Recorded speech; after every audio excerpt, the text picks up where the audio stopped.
Muy bien, ya estamos grabando. Excelente. Bueno, espero que hayan estado recibiendo el material de forma adecuada a través del chat de WhatsApp que tenemos. Vamos a seguir con esta dinámica de compartir tanto la clase grabada, ya sea esta o la del año anterior, que es muy similar, así como los PDFs correspondientes para que ustedes tengan todo el material a mano. Si en algún momento pues, quisieran tener la clase de este año, que es básicamente la misma, pues también la podemos subir si fuera el caso. Vamos a comenzar entonces con lo que corresponde a la clase de hoy. Vamos a tener más o menos como una hora de clase y después un recreo de 10 minutos y después entra Norman Rojas a seguir con la clase de inmunología contra bacterias. En esta clase, en esta primera hora que vamos a tener, lo que nos corresponde ver es la vida intracelular de las bacterias. ¿Y qué significa esto? Bueno, significa que hay un grupo de bacterias que han aprendido, y nuevamente cuando digo aprendido, estoy hablando de mecanismos de coevolución que toman muchos años. Entonces hay grupos de bacterias que han aprendido a vivir en un contacto muy estrecho con células eucariotas. Y particularmente hay un grupo que ha aprendido a vivir en el interior de células eucariotas. Y siempre me gusta comenzar esta clase mostrando esta fotografía de inmunofluorescencia que representa muy bien este fenómeno. En este caso lo que tenemos es una monocapa de células eucariotas crecidas en el laboratorio y esa monocapa fue infectada con una bacteria que tiene precisamente la habilidad de multiplicarse intracelularmente, que es Brucella abortus. Entonces se tomaron las células en el laboratorio, se agregó la Brucella abortus, se hizo una infección como por un tiempo aproximado de una hora. Luego de eso se lavaron las bacterias que no lograron internalizarse y se añade un antibiótico que se llama gentamicina. Esto tiene la ventaja de que la gentamicina no atraviesa la membrana plasmática de la célula eucariota y por lo tanto va a eliminar cualquier bacteria extracelular que se encuentre en el medio en ese momento. Luego de esto se incubó por 48 horas las células que fueron infectadas con la bacteria y pasado ese tiempo se procedió a hacer una inmunofluorescencia. Y lo que estamos viendo aquí es el resultado de esa inmunofluorescencia. Vean que en el caso de esta inmunofluorescencia utilizamos 3 marcadores diferentes con 3 colores diferentes. Utilizamos en color rojo anticuerpos para teñir la Brucella abortus. En color azul, una molécula que se llama DAPI, que se intercala entre las bases nitrogenadas del núcleo y da una coloración celeste.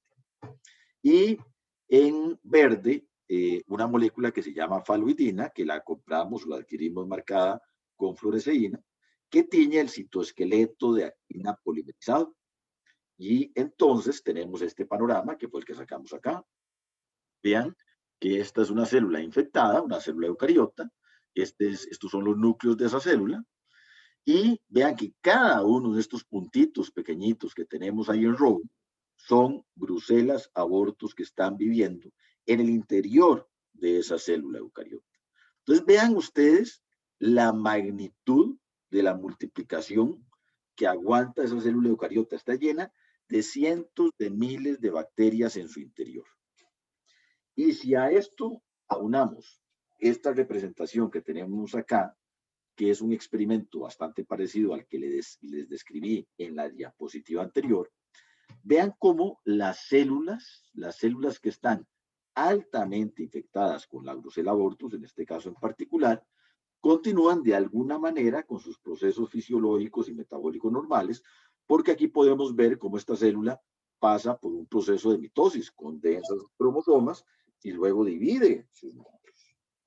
Entonces esto nos habla que el proceso coevolutivo mediante el cual las bacterias han aprendido a localizarse intracelularmente en el interior de células eucariotas es un proceso que la bacteria utiliza para su propio beneficio.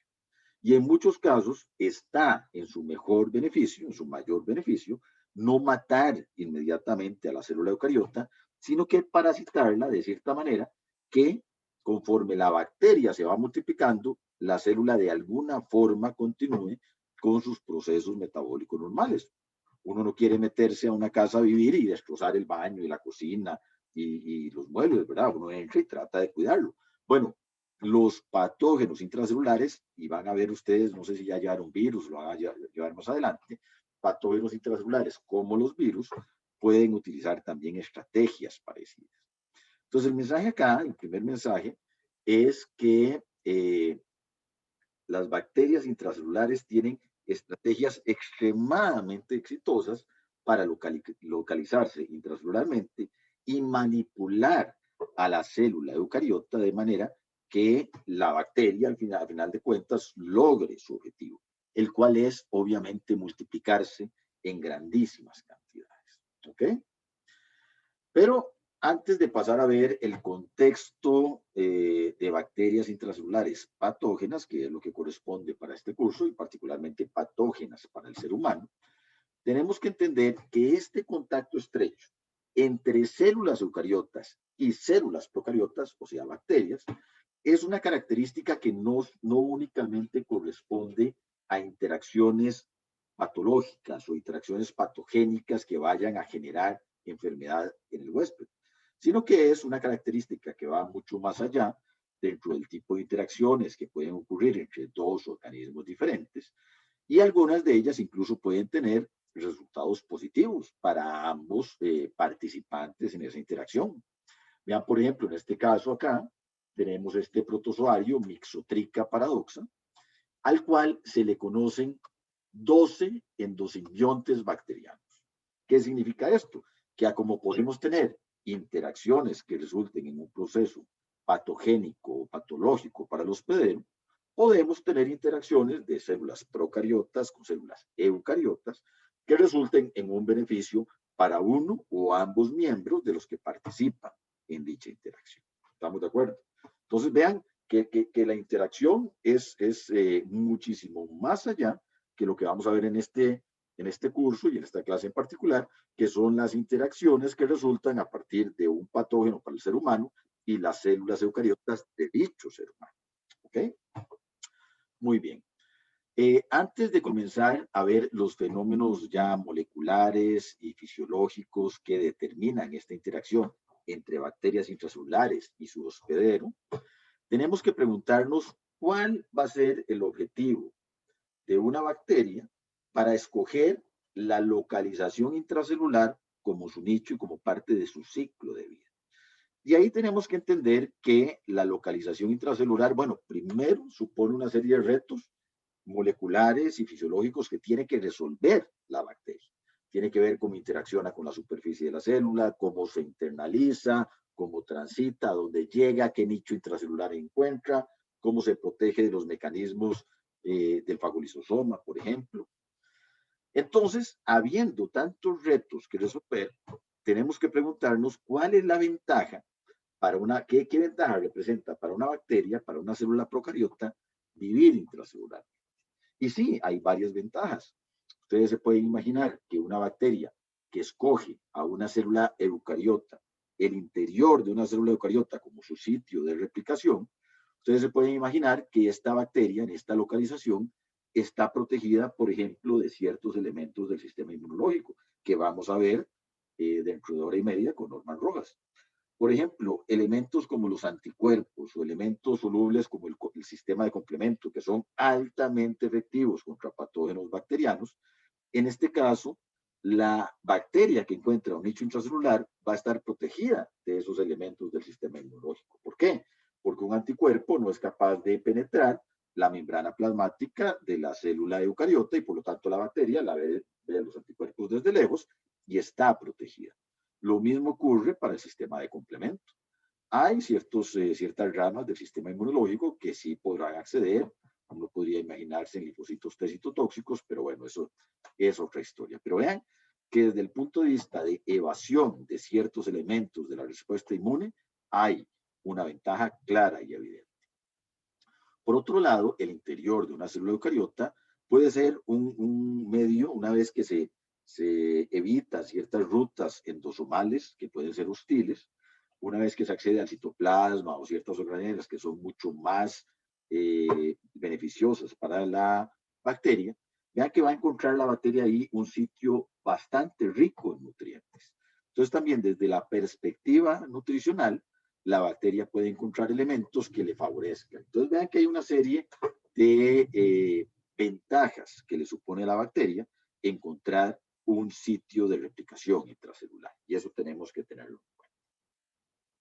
Entonces, como les decía anteriormente, para resolver el objetivo final de la bacteria, el cual sería multiplicarse intracelularmente, entonces la bacteria tiene que resolver una serie de pasos en el camino para lograr acceder a ese nicho intracelular y poder alcanzar niveles adecuados de multiplicación. Y el primer elemento que tiene que resolver la bacteria es la interacción con la célula eucariota que va a ser objetivo de la invasión de esta bacteria, ¿verdad? Entonces tiene que haber, vean que ayer veíamos en el caso de las toxinas AB, que las toxinas AB, a partir de su dominio B, busca un receptor localizado en la superficie de la célula eucariota para interaccionar y comenzar el proceso de invasión. Bueno, en bacterias intracelulares ocurre un fenómeno muy similar y las bacterias intracelulares, por lo tanto, deben encontrar receptores en la superficie de la célula que va a ser internalizada para interaccionar con esos receptores y poder lograr su cometido de acceder de alguna manera al interior de la célula eucariota. Y aquí es importante que hagamos una primera división entre los tipos de células que pueden ser susceptibles para la invasión por patógenos o por bacterias intracelulares. Y lo vamos a dividir aquí, el tipo de células que pueden ser invadidas, lo vamos a dividir en dos grandes tipos. Por un lado, vamos a tener células que genéricamente las vamos a denominar o son conocidas como fagocitos profesionales. ¿Y ahí qué tipo de células vamos a tener? Vamos a tener células como los macrófagos o como los neutrófilos, por ejemplo, que son células del sistema inmunológico, células del sistema inmunológico innato, por ejemplo. Y vamos a tener también todo el resto de células que son células que no son fagocitos profesionales. ¿Ok? Entonces vamos a tener fagocitos profesionales y células que no son fagocíticas. ¿Y por qué hacemos esta distinción? Bueno, porque una bacteria que escoge como su nicho intracelular o como la célula blanco en la cual quiere habitar, escoge a un fagocito profesional, tiene cierta parte del problema resuelto. ¿Por qué? Porque los fagocitos profesionales, como los macrófagos o como los neutrófilos, incluso como las células dendríticas, son células que, como su nombre lo dice, son células que están acostumbradas, por un lado, a tener receptores que reconocen a las bacterias y por otro lado, a ellas mismas internalizar las bacterias. Entonces vean que cuando una bacteria escoge un fagocito profesional, un neutrófilo, un macrófago, como su célula blanco, el problema de entrada ya está resuelto. ¿Por qué? Porque naturalmente si ella se le expone a un neutrófilo, el neutrófilo se la va a tragar. O se le expone a un macrófago, el macrófago se la va a tragar. Y en este caso, las bacterias no usan ni más ni menos que los receptores que tienen los macrófagos y los neutrófilos para capturar materias particulares, dentro de ellas células procariotas o bacterias, e ingerirlas. Entonces, en este caso, el proceso de entrada, como les digo, está relativamente resuelto. Hay otros elementos, otros retos muy grandes que la bacteria que va a tener una replicación exitosa a futuro tiene que resolver, como cómo sobrevivir la ruta fagolisocítica que es muy fuerte en los macrófagos. Pero en este caso estaríamos bien con eso. Me parece que tengo algo en el chat. Vamos, ¿me están oyendo mal? Vamos a ver. Yo el micrófono nunca lo modulo. ¿Me oyen bien? ¿Alguien me está diciendo que no se oye bien? ¿Cómo se oye ahí? Se escucha bien, profe. Ah, ok, creo que es Amanda Acuña la que pregunta. Amanda, ¿me oye mejor ahora? Sí, profe, ahí lo escucho un poco mejor. Es que la lluvia no se me está dificultando escucharlo. Ah, perfecto, perfecto. Voy a tratar de hablar más duro entonces. Gracias. ¿Okay? En todo caso, bueno, vamos a tratar de solventar esta dificultad técnica y vamos a subir la clase para que la puedan oír más adelante con condiciones ambientales un poco menos adversas. Cualquier cosa me están diciendo, ¿verdad? Si no oye. Entonces les decía que el problema de la entrada está relativamente resuelto cuando la bacteria se enfrenta a fagocitos profesionales. Cuando la bacteria se enfrenta a fagocitos no profesionales, ya voy que, vamos a ver, a veces se me pega esto. Vamos a ver, ahora sí. Cuando la bacteria se enfrenta a células no fagocitas, o sea, a fagocitos no profesionales, ¿qué tipo de células? Imagínense células del hígado, células epiteliales, células del endotelio vascular. Son células que tienen mecanismos para poder ingerir partículas, pero no son mecanismos fagocíticos, no tienen tantas ondulaciones de la membrana, no capturan partículas muy grandes, sino que utilizan mecanismos más de la ruta endocítica, como los que vimos el año pasado cuando tuvieron el curso de biología celular. Entonces vean que si una bacteria escoge este tipo de células, pues que tiene algunas ventajas, porque la bacteria dice, bueno, no me le quiero meter a un macrófago que tiene un fagolisosoma que es tremendo y me va a digerir totalmente, me lo va a meter a una célula epitelial, pero entonces tengo que pensar cómo induzco mi internalización. ¿Entienden? Entonces ahí la bacteria tiene que ponerle más cabeza, nuevamente, en un proceso coevolutivo, para lograr acceder al interior de una célula que no es fagocítica. Entonces, cuando la bacteria interacciona con una célula no fagocítica, tiene dos estrategias generales para inducir su internalización, que son estas estrategias que tenemos acá en términos genéricos. Por un lado, tiene la estrategia de entrada por zíper o cremallera, que es esta que tenemos acá. La entrada por zíper o cremallera. ¿Qué significa esto? Vean que la bacteria está totalmente recubierta en su superficie por moléculas que son adhesinas. Adhesinas como las que vieron en la clase de ayer con Carlos Chacón. Y esas adhesinas coevolutivamente han escogido un receptor en la superficie de la célula eucariota con la cual interacciona. Entonces, al estar la bacteria totalmente recubierta con las adhesinas, vean que en una primera interacción inicial, estas adhesinas de este lado interaccionan con receptores. Pero conforme se van dando las interacciones se van repartiendo, se van diseminando a lo largo de toda la superficie de la bacteria. Y entonces este receptor interacciona, este interacciona, y la bacteria, por decirlo así, se va adosando, se va pegando, se va poniendo la cremallera con la membrana plasmática de la célula eucariota. Y entonces por eso se denomina mecanismo de Zipf o mecanismo de cremallera, porque va de manera secuencial habiendo una interacción entre receptor ligando, receptor ligando, receptor ligando, y entonces la bacteria se va adosando de a poquito la membrana hasta que termina totalmente embebida y cubierta por una bicapa lipídica derivada de la membrana plasmática de la célula eucariota, que después se pinche y se convierte en una vesícula. ¿Entienden?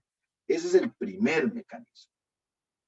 El segundo mecanismo, que también molecularmente es muy interesante, es que si bien hay una interacción inicial, que puede ser mediada por adhesinas, lo fundamental acá es que se ensambla un sistema de inyección molecular en el cual una jeringa, literalmente una jeringa, le permite a la bacteria inyectar moléculas efectoras que pasan del citoplasma de la bacteria al interior de la célula eucariota.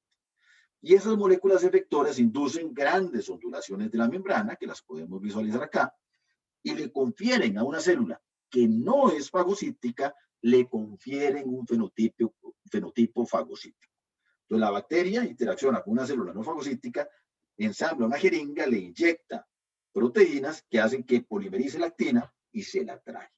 ¿Ok? Entonces tenemos esos dos mecanismos que han sido resueltos de manera coevolutiva por millones de años por las bacterias para lograr acceder al interior de células no fagocíticas.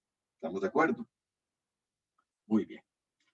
Una vez que la bacteria logra acceder al interior de la célula eucariota, ya sea una célula fagocítica o sea una célula no fagocítica, la bacteria tiene que resolver otro problema. Dice, ok, ya ingresé, ya estoy adentro, ok, ¿y ahora dónde me voy? Vean que el interior de una célula eucariota es bastante complejo y es bastante compartamentalizado.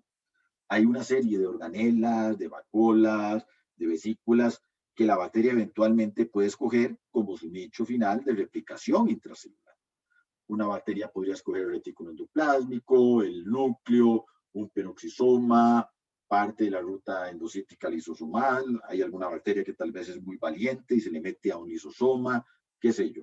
Habrá alguna bacteria que dice, no, no, yo la verdad no quiero estar en ningún compartimiento, yo quiero estar libre flotando en el citoplasma. Y ese es otro lugar que también es muy accesible para cierto tipo de bacterias.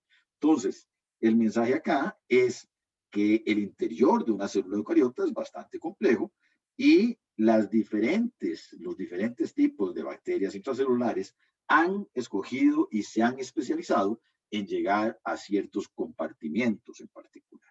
¿Okay? Pero vean que dentro de ese dilema, la bacteria tiene que resolver algo que es fundamental. Vean que en el momento que ingresa al interior de la célula eucariota, ya sea una célula no fagocítica o una célula fagocítica como un macrófago, esa bacteria lo primero que va a hacer es que se va a encontrar en la ruta endocítica. Y ustedes saben, que lo vimos también el año pasado, la ruta endocítica finalmente culmina en lo que es el lisosoma y es una ruta bastante degradativa.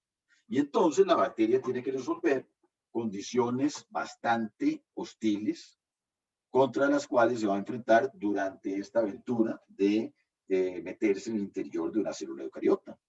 Vean, por ejemplo, recuerden ustedes que tan pronto se forma un endosoma temprano, que es la primera parte de la ruta endocítica, ese endosoma temprano va a sufrir modificaciones a nivel de su membrana. ¿Por qué? Porque se insertan proteínas que son bombas de protones. Son proteínas que se insertan ahí y comienzan a partir de la hidrólisis de ATP, comienzan a bombear iones hidrógeno al interior de esa vesícula y por lo tanto va a comenzar un proceso de acidificación. Entonces los endosomas en general, la ruta endocítica es bastante acidificada. Y si bien hay ciertas bacterias extremófilas que les gusta mucho el pH ácido, la mayor parte de las bacterias con las que interaccionamos van a estar felices a un pH neutro y por lo tanto un pH ácido les va a resultar hostil, las va a atacar, va a inactivar sus enzimas. ¿Okay? Desde el punto de vista físico también las puede atacar. Entonces, primer elemento que tienen que lidiar, el bajo pH de la ruta endocítica. Por otro lado, y también como vimos en el curso de biología celular, recordemos que la ruta endocítica va a culminar en lo que es el lisosoma o el fagolisosoma, que es un compartimiento intracelular que va a estar repleto de un montón de enzimas que son hidrolasas ácidas. ¿Qué son hidrolasas ácidas? Bueno, son enzimas que tienen la capacidad de destruir mediante mecanismos hidrolíticos diferentes moléculas de la bacteria. Vean que vamos a tener nucleasas, proteasas, glicosidasas, lipasas, fosfatasas, etc. En términos generales, cualquier tipo de enzima lista para atacar todos los componentes, todas las biomoléculas que conforman a una bacteria, a una célula procariota. Y vean que adicionalmente son ácidas. ¿Qué significa esto? Que son enzimas que se activan a pH ácido, que ya vimos que ocurría anteriormente en la ruta endocítica. Entonces, una bacteria que al final progresa mucho en la ruta del fagolisosoma, se va a encontrar este ambiente, que es un ambiente bastante destructor. Tiene todo este arsenal de enzimas hidrolíticas que van a atacar a las diferentes biomoléculas. Ok. Adicionalmente, estos compartimientos son bastante ricos en lo que se conocen como radicales de oxígeno, que son una diversidad de mecanismos oxidativos que tiene la ruta fagolisosomal, también para atacar los contenidos que logran acceder al fagolisosoma. Vean que la idea normal de una célula eucariota es llevar todo al fagolisosoma para digerirlo. Entonces, una bacteria que llega al fagolisosoma, si no tiene los mecanismos adecuados de resistencia o de escape, entonces se va a enfrentar a un pH ácido, a una gran gama de enzimas hidrolíticas y a radicales de oxígeno, que en conjunto se va a encargar de atacar y de destruir a la bacteria, ¿verdad? Entonces, el mensaje acá es que la ruta fago-lisosomal es bastante hostil para cualquier bacteria que ose, que intente tener una vida intracelular. Y entonces las bacterias que logran, en efecto, tener una estrategia exitosa de vida intracelular, lo que han hecho es generar algún tipo de estrategia que les permita ya sea sobrevivir en la ruta fago-lisosomal o escaparse de esa ruta fago-lisosomal. Vean en términos genéricos las estrategias que pueden existir. Hay bacterias, el patógeno intracelular, que interacciona con la célula hospedero, ingresa ya sea porque es una célula fagocítica o porque induce su internalización en una célula no fagocítica. Primariamente se va a encontrar en una vacuola endocítica en la que recién se acaba de incorporar, o sea, en un compartimiento rodeado por una bicapa lipídica. Y en ese momento, el patógeno intracelular puede escoger, por ejemplo, liberarse de este compartimiento y quedar libre en el citoplasma. Esa puede ser una alternativa. Otra alternativa puede ser que dice, bueno, me voy a quedar en un compartimiento rodeado por membrana, que puede tener sus ventajas, pero voy a prevenir la fusión con los lisosomas. No voy a dejar que esa vacuola progrese tanto en la ruta fagolisosomal para que no se acidifique, para que no se cargue de hidrolasas ácidas, para que no se exponga a radicales de oxígeno. ¿Ok? O puede tratar de sobrevivir en el fagolisosoma. Hay bacterias que son bien duras y entonces se generan una pared celular muy fuerte que pueda resistir todas las condiciones hostiles que acabamos de describir. Entonces el mensaje acá es que cada bacteria va a escoger y va a diseñar una estrategia molecular y fisiológica que le permita sobrevivir ante las condiciones hostiles que se está enfrentando. ¿Ok? Vean entonces, por ejemplo, que si una bacteria no tiene mecanismos de resistencia o de escape de la ruta fagolisosomal, esa bacteria va a ingresar, va a un compartimiento, va a seguir la ruta fagolisosomal, va a llegar al fagolisosoma y va a ser destruida por todos los elementos que acabamos de ver. Pero entonces hay otras bacterias, las que tienen una estrategia intracelular exitosa, por ejemplo, Listeria o Shigella, rompen la membrana del compartimiento que las contiene y empiezan a flotar en el citoplasma. ¿Ok? Bacterias como Legionella o Brucella modifican el tránsito intracelular y en lugar de irse a morir al fagolisosoma, cambian la ruta y se van al retículo endoplásmico y ahí se multiplican. Bacterias como Salmonella o como Mycobacterium ingresan a un compartimiento y de una vez comienzan a modificar la superficie de ese compartimiento. Lo hacen diferente, de manera que se quede arrestado en la ruta fagolisosomal, no progresa y por lo tanto nunca llegan al fagolisosoma. Entonces vamos a tener, el mensaje acá es que vamos a tener diferentes estrategias moleculares utilizadas para la bacteria para lograr uno u otro objetivo. ¿Ok?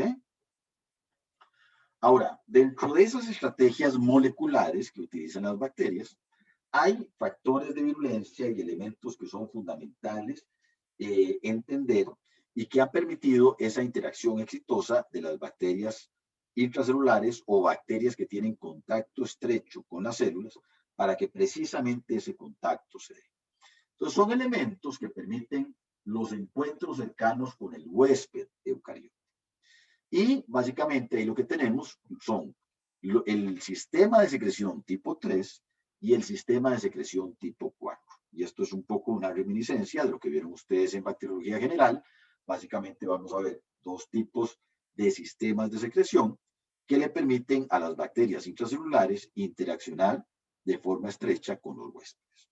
Más adelante vamos a ver ejemplos específicos. Pero de forma genérica podemos tener aquí representado, por ejemplo, una célula eucariota para entender qué bacterias, como por ejemplo el Helicobacter, que no es una bacteria intracelular, pero que es una bacteria que sin embargo utiliza un sistema de secreción tipo 4 para inyectar moléculas en el interior de la célula eucariota y generar un pedestal donde la bacteria vive adosada firmemente y se multiplica sobre la superficie de células de la mucosa gástrica del hospedero al cual está parasitando. Hay otras bacterias que son bacterias no patógenas para seres humanos, sino patógenos para plantas, como por ejemplo el Agrobacterium tumefaciens. Y vean que el mismo nombre lo dicen, Agrobacterium tumefaciens. ¿A qué les suena? Tumefaciens es que genera un tumor. Bueno, resulta que una bacteria como Agrobacterium tumefaciens interacciona con células eucariotas de origen vegetal, ensambla un sistema de secreción tipo 4 y le inyecta cosas a la célula eucariota. ¿Y saben qué le inyecta? Bueno, le inyecta proteínas, pero también le inyecta ácidos nucleicos oncogénicos, o sea, ácidos nucleicos que generan tumores en las pobres células de las plantas que son afectadas. Entonces vean que es un sistema de secreción que le permite una interacción muy fuerte, muy estrecha con una célula eucariota, en este caso con un propósito no muy amigable para dicha célula eucariota. ¿Okay? Bacterias como Legionella ensamblan un sistema de secreción tipo 4 para inyectar efectores que le permiten llegar al retículo endoplasmático, ¿verdad? Y así sucesivamente tenemos muchos ejemplos de estos sistemas. Vamos a ver algunos más adelante, como les mencioné, para tener claro la perspectiva. ¿Qué son estos sistemas de secreción? Bueno, primero el sistema de secreción tipo 3, para ir en orden numérico, ¿verdad? El sistema de secreción 3, que es tipo de jeringa y que se conoce molecularmente bastante bien, ha sido muy caracterizado, muy bien caracterizado y muy bien descrito. Vean que si ustedes agarran el sistema de secreción tipo 3, que es este que tenemos acá, y ustedes lo comparan con esta estructura que tenemos acá a la par, que es una estructura familiar para ustedes, que la vieron el semestre pasado. Este es el flagelo bacteriano y este es el sistema de secreción tipo 3. Y vean que si comparamos las estructuras de anclaje a nivel de la membrana, vean que el flagelo y todo el cuerpo, todo el motor flagelar, se parece mucho a todo el sistema de anclaje del sistema de secreción tipo 3. Yo no sé si recuerdan ustedes cómo se ensamblaba un flagelo, pero se los puedo recordar si no lo tienen fresco en la memoria. Recordemos que primero se ensambla todo este complejo que está anclado en las diferentes membranas de la bacteria y las unidades del látigo del flagelo resulta que van a pasar por el interior de un canal que se ensambla en este cuerpo que está anclado en la membrana de la bacteria. Entonces resulta que las diferentes unidades de la flagelina ingresan por esta zona, por este canal, pasan por el interior de este cuerpo y una vez que llegan a la parte terminal del flagelo salen y se quedan polimerizadas ahí. ¿Okay? Entonces resulta que el flagelo no es ni más ni menos que un sistema de secreción. Lo que pasa es que es un sistema de secreción muy específico para una sola proteína que se llama flagelina. Bueno, resulta que en el sistema de secreción tipo 3 tenemos una estrategia molecular muy similar, nada más que en lugar de tener un látigo al final, tenemos una jeringa molecular que va a pinchar la membrana de la célula eucariota y que va a comunicar entonces a través de un canal el citoplasma de la bacteria con el citoplasma de la célula eucariota. Y entonces a través de este canal, en lugar de secretarse una única proteína, como es el caso de la flagelina, se van a secretar una serie de proteínas de origen procariota que van a pasar por ese canal y van a ser inyectadas directamente en el citoplasma de la célula eucariota. Y esas proteínas de origen procariota vean qué interesante, van a interaccionar con proteínas de la célula huésped, van a modificar su función en beneficio de la bacteria, para que la bacteria de una u otra manera logre su cometido de vivir intracelularmente. ¿Recuerdan ustedes cuando vimos ayer la categorización de toxinas bacterianas, que hubo algunas que las denominamos como modulinas? Precisamente estas proteínas efectoras de origen procariota que se inyectan en la célula eucariota son las que caen dentro de esa categoría de modulina. ¿Ah? Muy bien. Muy bien. Entonces, este es el sistema de secreción tipo 3. El sistema de secreción tipo 4 tiene una lógica parecida de funcionamiento. Se sabe que es una maquinaria bastante compleja, generalmente está codificada en operones de 10 a 14 genes, y cada uno de esos genes codifica por algún tipo de proteínas que es importante para formar este canal de inyección, ¿verdad? La estructura molecular no se conoce tan en detalle como el sistema de secreción tipo 3, pero sigue una lógica muy similar. Se forma un canal, un canal, o sea, un compartimiento hueco en el interior que tiene un lumen, y a través de ese canal, moléculas, ya sean proteínas o incluso ácidos nucleicos de origen bacteriano, van a atravesar por ese canal y van a ser depositados en el interior de la célula eucariota. Entonces, sigue más o menos la misma lógica que el sistema de secreción tipo 3. Entonces, estos son sistemas que son muy importantes, que ustedes se van a encontrar de manera recurrente cuando se enfrenten a literatura que hable de patogénesis bacteriana y particularmente de patogénesis bacteriana que tenga que ver con patógenos intracelulares. Y es importante que los dominen. ¿Profe? Sí, dígame. Una consulta. Entonces, la diferencia entre el sistema de secreción tipo 3 y tipo 4 es más, bueno, la parte de que uno inyecta proteínas que son las modulinas y el otro ácidos nucleicos, o hay más diferencias, pero son más que todo a nivel como molecular, más allá de funcional. Las diferencias son más moleculares y estructurales. El tipo de aguja que se ensambla es diferente en el sistema de secreción tipo 3 y el sistema de secreción tipo 4. El sistema de secreción tipo 3, molecular y evolutivamente, está relacionado a el sistema flagelar. El sistema de secreción tipo 4 está más asociado evolutivamente a los pilis de los que transportan plasmios conjugativos. Entonces tienen un origen diferente y tienen también la conformación básica a nivel estructural también es diferente. Ambos pueden translocar proteínas, no van a translocar el mismo tipo de proteínas, pero ambos pueden translocar proteínas. Yo en lo particular no conozco ningún sistema de secreción tipo 3 que permita translocar algún ácido nucleico. El tipo 4 sí, el de Agrobacterium tumefaciens que les acabo de mencionar, entonces ahí podría haber una diferencia.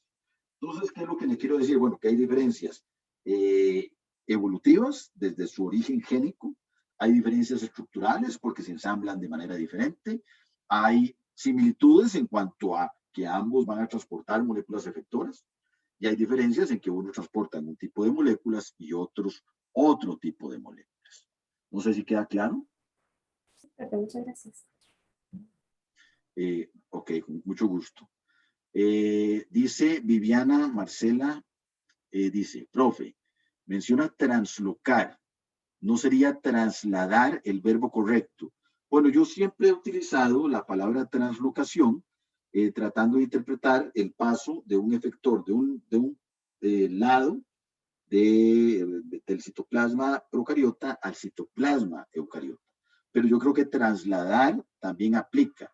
Yo creo que cuando yo utilizo translocar, quiero hacer énfasis en el paso de un lado a otro. Sin embargo, voy a revisar la definición de cada uno de estos verbos, a ver si trasladar se ajusta mejor, que perfectamente puede que sea un mucho mejor verbo para este fenómeno. No sé si con esta explicación queda claro que en cualquiera de los dos casos es atravesar, ¿verdad? Ya utilizo otro verbo, atravesar, ¿ok? Pero voy a darle a pensamiento a eso, porque si trasladar también me parece que es un verbo muy, muy adecuado. Muchas gracias por la pregunta. Muy bien. Cada vez que paro de hablar se me pega esto y tengo que salirme otra vez. Qué barbaridad. Tengan paciencia, muchachos, tengan paciencia. Vamos de nuevo. Ahí estamos.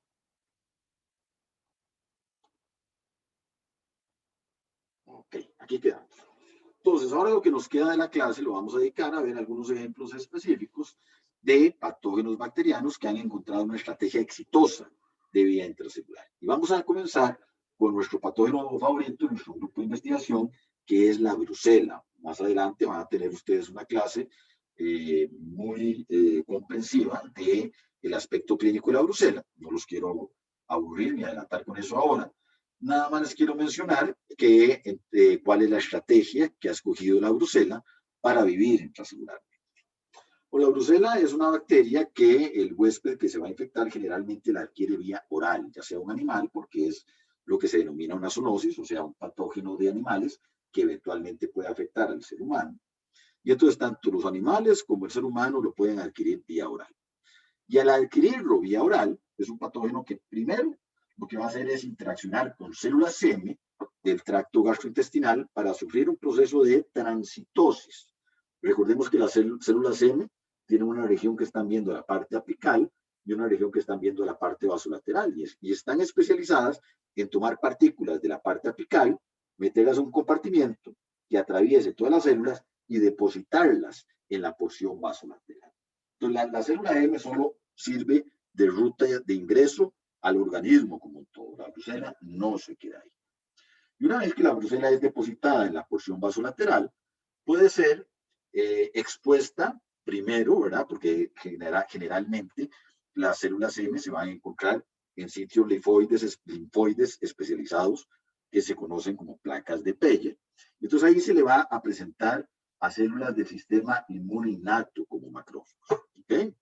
Entonces se deposita ahí y la bacteria simplemente utilizando la estrategia de dejarse fagocitar, utilizando los receptores que tienen los macrófagos, simplemente ingresa a este tipo de células.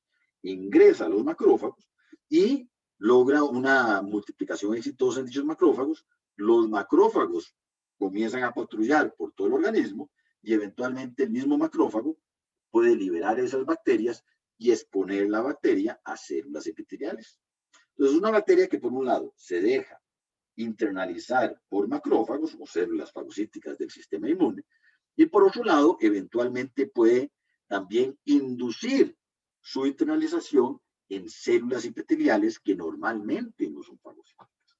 Y una de las células no fagocíticas que son el blanco celular favorito de las brucelas son los trofoblastos. ¿Y qué son los trofoblastos? Son células que se encuentran en la placenta. Y entonces ya con eso ustedes pueden ir atando cabos y pueden entender cómo la inducción de abortos es uno de los principales signos clínicos de una brucelosis. De hecho, la principal bacteria de este género que circula en Costa Rica se llama Brucella abortus y recibe ese nombre porque la bacteria tiene una gran capacidad de interaccionar con células epiteliales, ingresar en estas células epiteliales y multiplicarse, particularmente en los trofoblastos. Entonces, el primer mensaje es que es una célula que tiene un mecanismo dual que puede ingresar a células fagocíticas o puede inducir su internalización en células no fagocíticas. Una vez que ingresa, ya sea a uno u otro tipo de células, vean que la brucela va a, primero que nada, localizarse en un endosoma temprano, que es un compartimiento que rápidamente comienza a acidificarse. ¿Okay? Y la brucela tiene mecanismos para censar esa acidificación. Tiene un sistema de dos componentes en la membrana que le dice a la bacteria, me metí en un compartimiento que está ácido, y esa acidificación hace que la brucela responda produciendo un sistema de secreción tipo 4, como los que acabamos de ver hace algunos minutos.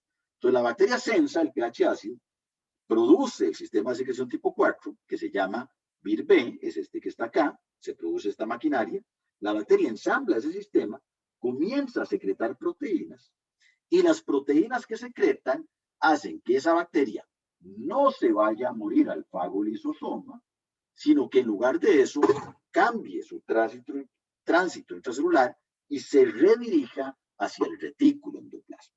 ¿Estamos de acuerdo? Entonces, este sistema, el ensamblaje de este sistema es fundamental para ese cambio de dirección. Tanto es así que si usted toma bacterias y les elimina el sistema de secreción tipo 4, esas bacterias se van a morir, las poricitas se van a morir a el fagolisosoma y no pueden llegar al retículo endoplasmático.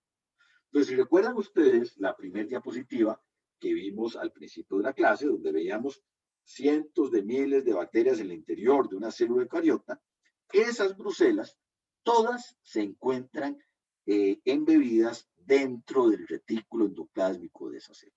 Entonces, el compartimiento que escoge la brucela abortus y las diferentes brucelas del género brucela, valga la redundancia, el compartimiento que escogen es el retículo endoplasmático mediante esta estrategia. Muy bien. Otro ejemplo muy bonito y muy interesante es el ejemplo de la salmonela. La salmonela probablemente ya ustedes saben, conocen y entienden que es un enteropatógeno. Y al ser un enteropatógeno, pues es una bacteria que ha aprendido a lidiar con células epiteliales de la mucosa intestinal. Y recuerden que esas células epiteliales tienen microvellosidades.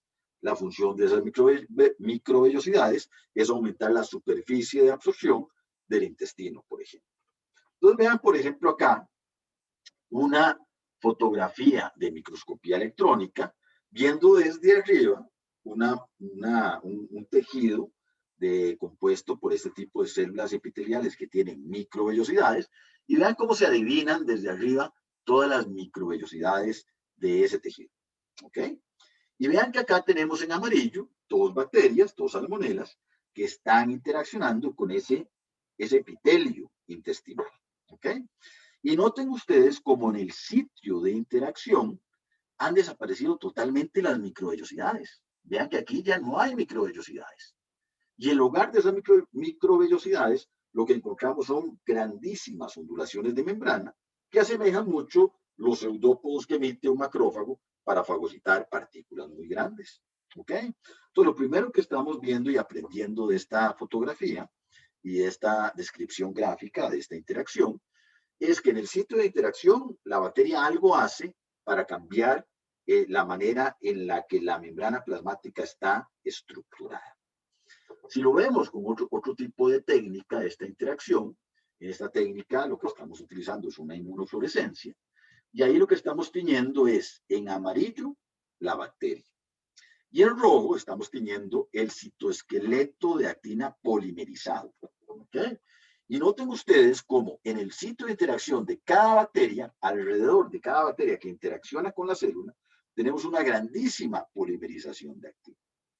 Entonces, poniendo estos dos elementos juntos, ya podemos entender que la interacción de la bacteria, de la salmonela, con la superficie de células epiteliales con microvellosidades, induce una gran polimerización de actina que cambia el esquema de la membrana plasmática y le confiere un comportamiento fagocítico a una célula que normalmente no es fagocítica. ¿Lo ven? Gráficamente lo estamos viendo. Ahora, molecularmente, ¿cómo es que la salmonela realiza este fenómeno? Bueno, molecularmente, la salmonela lo que hace es que, vean que ahora, vamos a uno de los sistemas que habíamos visto anteriormente, la salmonela utiliza sistemas de secreción tipo 3 para inyectar moléculas que inducen esta gran polimerización de actina. ¿Ok? ¿De qué manera? Veámoslo acá. Entonces, tenemos la salmonela en la interacción inicial. Esta interacción inicial induce el ensamblaje del sistema de secreción tipo 3 y la inyección en el interior de la célula eucariota de estas moléculas que son efectoras. Entonces, son proteínas de origen bacteriano, pero son proteínas de origen bacteriano que van a interaccionar con proteínas eucariotas que controlan el citoesqueleto. Y estas proteínas eucariotas que controlan el citoesqueleto de actina son viejos conocidos de la clase anterior, que son proteínas G monoméricas de la familia Rho. No sé si recuerdan de la clase pasada, de ayer, que habían toxinas bacterianas que afectaban este tipo de proteínas. Por ejemplo, las toxinas de Clostridium difficile. ¿Recuerdan ustedes? Una célula muy bonita, extendida, cuando es afectada por Clostridium difficile, colapsa totalmente. Porque Clostridium difficile afecta a estas proteínas. También vimos otra toxina que es el factor de necrosis citotóxico, que en lugar de colapsar el citoesqueleto, lo hiperestimula y entonces la célula más bien tiene mucho citoesqueleto activo. Entonces vean que aquí, evolutivamente, nuevamente hablando, evolutivamente las bacterias recurrentemente escogen a los mismos sustratos para darles por la jupa, ¿verdad? Para afectarlos. En este caso, proteínas G monoméricas de la familia Rho. Entonces resulta que estas proteínas de origen procariota interaccionan con las proteínas G monoméricas de la familia Rho y las activan. Y entonces al activarlas van a inducir una gran polimerización del citoesqueleto activo. Y entonces vean como al activar Rho, RAC o CS42, comienza a polimerizar la actina y se comienzan a formar estas grandes protrusiones de membrana a manera de pseudópodos que comienzan a rodear a la bacteria y eventualmente hacen que esa bacteria ingrese en un compartimiento rodeado de membrana en un proceso muy similar al proceso fagocítico que siguen los macrófagos o que siguen. Entonces, ¿cuál es el mensaje acá? Que la salmonela, a través de la inyección de proteínas que modulan la polimerización del citoesqueleto de actina, logra acceder al interior de la célula eucariota. Primer mensaje. Segundo mensaje. Vean que una vez que la bacteria está en el interior de la célula eucariota, ensambla otro sistema de secreción tipo 4, inyecta otro tipo de efectores que apagan las GTPasas monoméricas. Vean qué interesante. Entonces, molecularmente y coevolutivamente, la bacteria se encarga de diseñar su entrada, pero una vez que se encuentra adentro, cierra la puerta.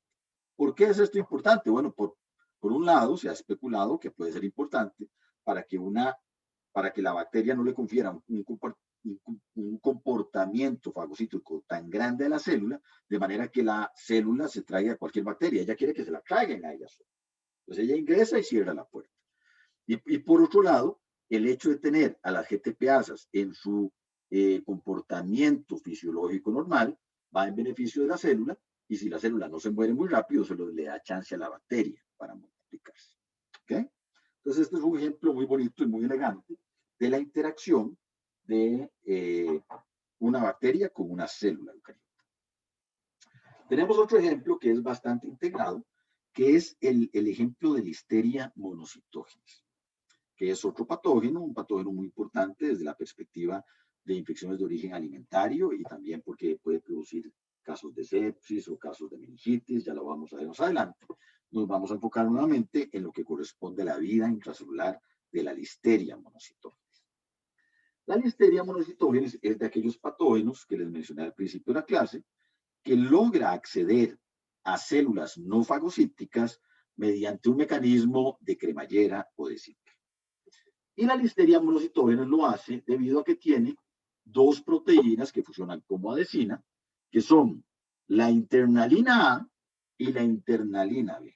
Y el mismo nombre que se ha escogido para estas proteínas, para estas adesinas, nos habla mucho de la función internalina. Entonces son adesinas que le permiten pegarse y le confieren la propiedad de internalizarse dentro de una célula eucariota.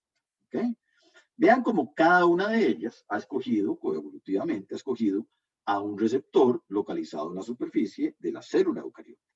Por ejemplo, la internalina A interacciona con una proteína que ya ustedes oyeron en el curso de biología celular, que es la E-caderina, y la internalina B interacciona con una proteína que se llama MET, ambas proteínas de la superficie. Entonces, el primer paso de la Listeria monocytogenes es a través de la internalina A y B interaccionar con receptores localizados en la membrana de la célula eucariota. Muy bien. Una vez que la Listeria monocytogenes interacciona con estos receptores y accede al interior en un compartimiento rodeado por una bicapa lipídica, la Listeria también, y al igual que la Brucela, sensa el pH ácido, y ese pH ácido desencadena en la Listeria la producción de proteínas que son fosfolipasas y listeriolicina O. Recordemos ayer en la clase de toxinas que vimos que habían toxinas que podían afectar la membrana plasmática a partir de dos mecanismos. A partir de un mecanismo enzimático, como fosfolipasas, o a partir de la generación de poros. ¿Verdad? ¿Recuerdan? Bueno, resulta que la Listeria tiene los dos mecanismos. Sensa el pH ácido, produce fosfolipasas, produce listeriolicinas que forman poro, las secreta, y entonces, ¿qué creen ustedes que sucede?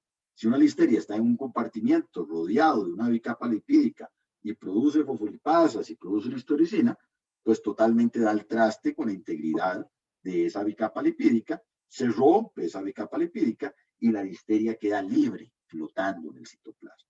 Entonces aquí tenemos un elemento muy importante. La Listeria es una de esas bacterias, como la Shigella también, que ha escogido el citoplasma como su sitio de multiplicación intracelular. ¿Okay? Pero vean que la aventura intracelular de la Listeria no termina ahí. Resulta que la Listeria se libera, queda en el citoplasma, y la Listeria, que es un bacilito como cortito, imagínenselo así, en un polo, en un extremo de ese bacilo, tiene muy concentrado una proteína que se llama ACT-A. ACT-A, ACT-A. ¿Ok? Y esa proteína ACT-A lo que hace es, no más ni menos, que polimerizar el citoesqueleto de actina. Entonces ingresa al citoplasma y comienza a polimerizar el citoesqueleto de actina, y esa polimerización le sirve como una propulsión, comienza a moverse por el efecto de la polimerización del citoesqueleto de actina que va quedando atrás como un cometa. Veámoslo literalmente como se ve acá. Vean en estas fotografías de microscopía electrónica la bacteria en rojo y el citoesqueleto de actina en verde que está siendo polimerizado detrás de la bacteria. Entonces la bacteria utiliza una proteína de ella, que es acá, para polimerizar el citoesqueleto de actina y comenzar a movilizarse en el citoplasma. Y vean qué bonito se ve aquí, también en fotografías de microscopía electrónica. ¿Y para qué creen ustedes que una bacteria que está en el interior de un citoplasma, para qué le sirve moverse? Para ir a pasear y conocer el núcleo por fuera, qué bonito, y el aparato de Golgi, y maravillarse. ¿O le servirá para algo más práctico? Bueno, resulta que sí, que esto tiene una utilidad extremadamente práctica.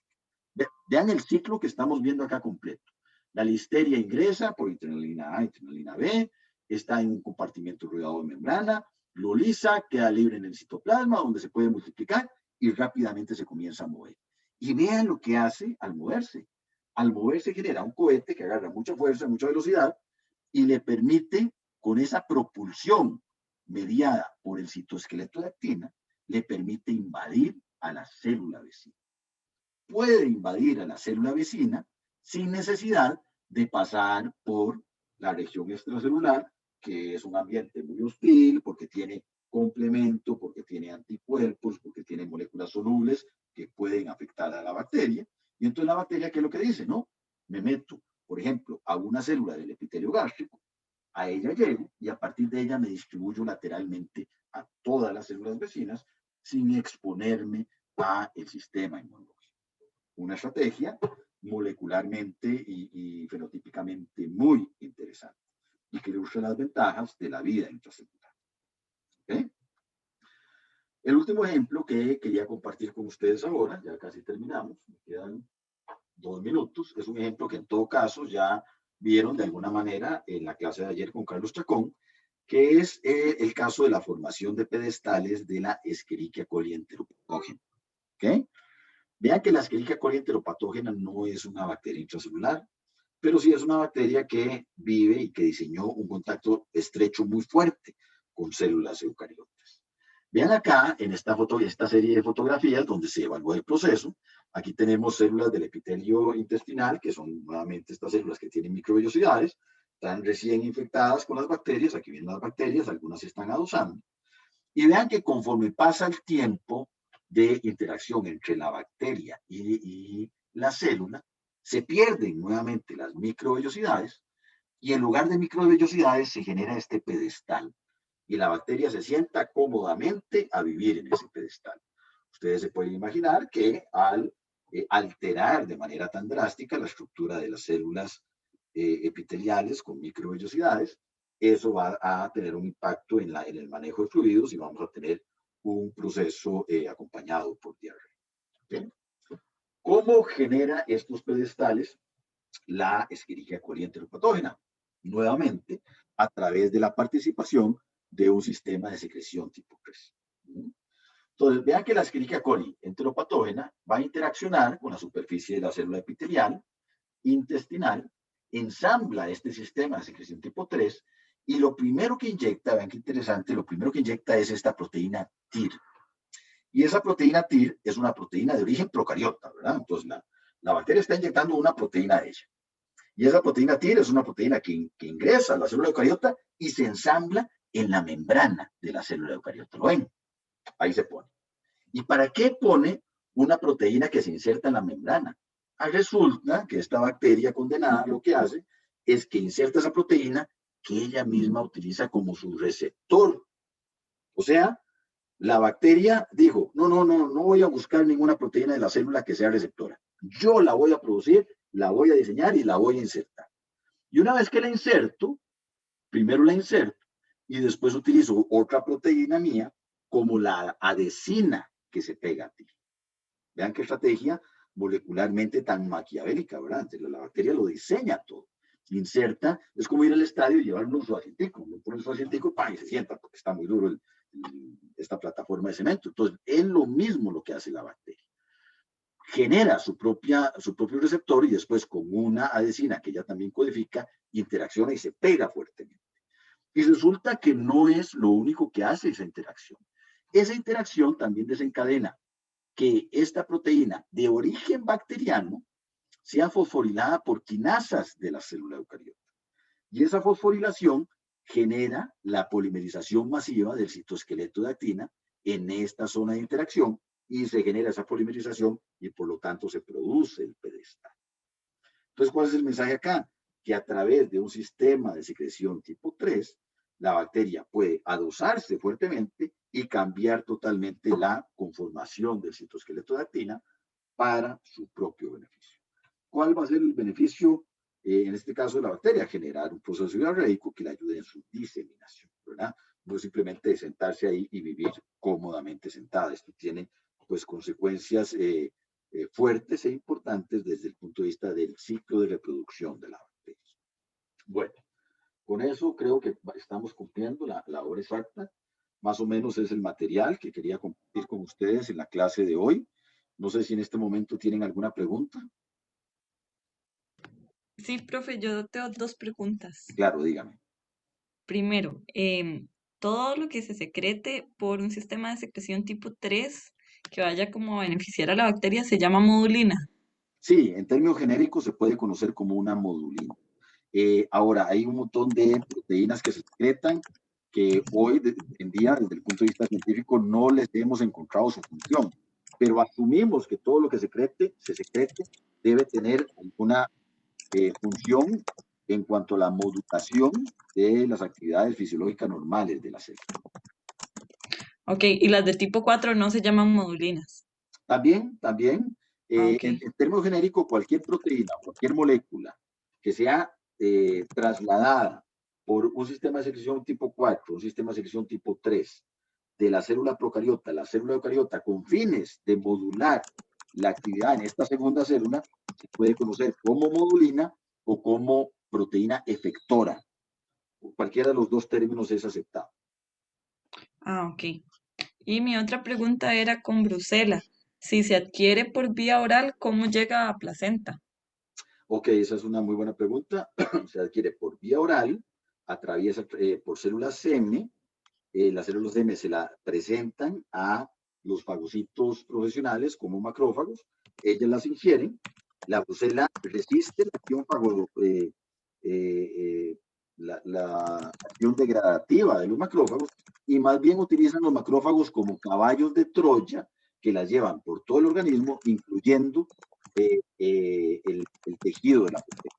Entonces, básicamente, la bacteria se aprovecha de la movilidad de las células fagocíticas para llegar a eso. Ok, muchas gracias. Con mucho gusto. ¿Alguna otra pregunta? Profe, Sí, dígame. en este último mecanismo, la proteína que se fosforila para dar la polimeración de la actina, ¿cuál fue? TIR. Ah, ok, la misma TIR es la que tanto sirve como receptor como que sufre la modificación para, Claro. modifica el citoesqueleto. Eso, y eso es fascinante porque vean que es una proteína de origen procariota que está siendo modificada por quinasas eucariotas, ¿verdad? Entonces, no únicamente estamos metiendo, o está la Escherichia coli metiendo una proteína que ella utiliza como receptor, sino que también modula, esta es otra modulina, modula la polimerización del citoesqueleto de actina a través de su propia fosforilación. Ah, ok. Muchas gracias, profe. No, gracias a usted. Aquí tengo una pregunta de Viviana Marcela.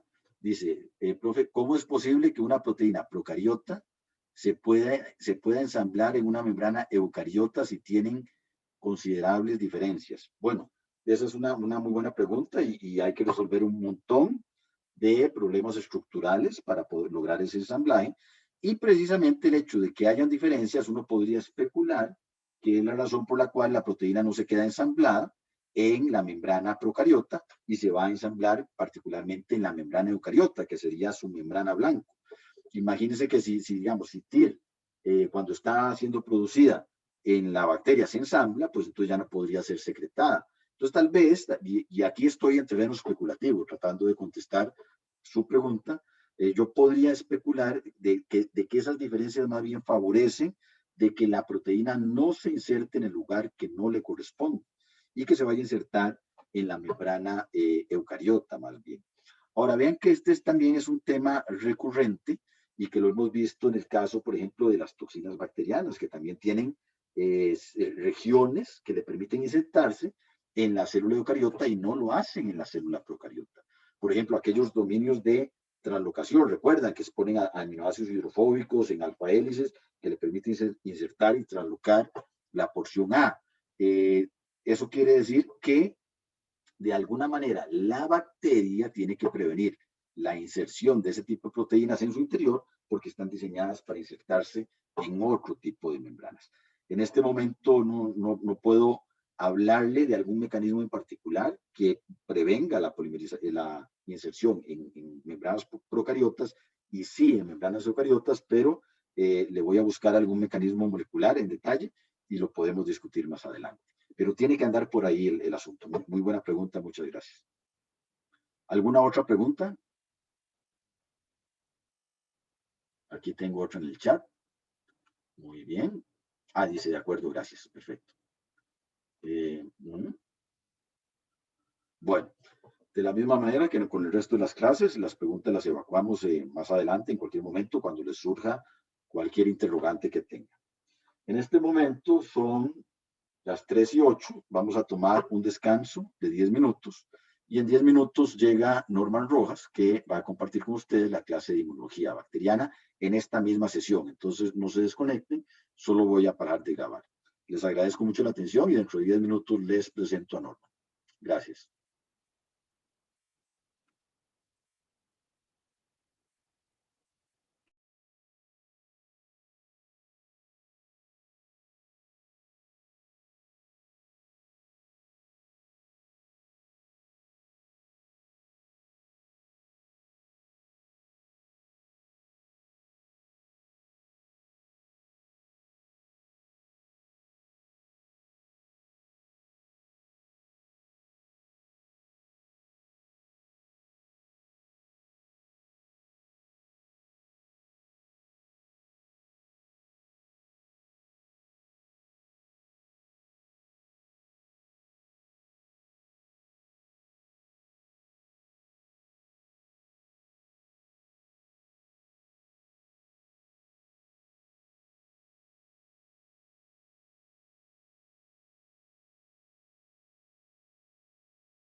Norman, ¿estás conectado ya? Todo bien, sí.